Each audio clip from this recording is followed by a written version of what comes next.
ठाणे लोकसभा मतदारसंघाचं आज मतदान पार पडतंय। सकाळी 7 वाजता मतदान केंद्रावर प्रथम हजेरी लावली माजी मंत्री आमदार गणेश नाईक। सर, मतदानाचा हक्क बजावला, सर्वात प्रथम तुम्ही मतदान केंद्रावर आले होते। हो, मी पहिलं मत महायुतीचे उमेदवार श्री नरेशजी म्हस्के यांना दिलेलं आहे।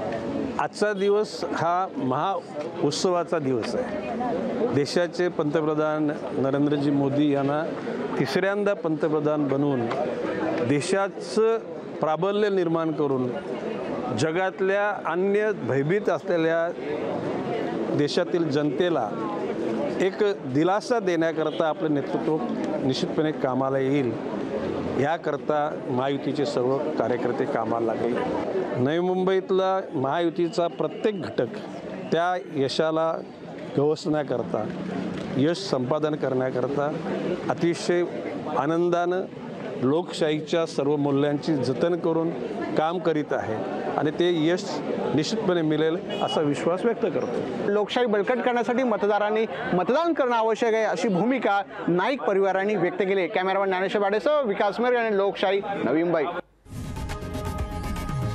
लोकशाही मराठी ऐका, पहा, जागरूक रहा।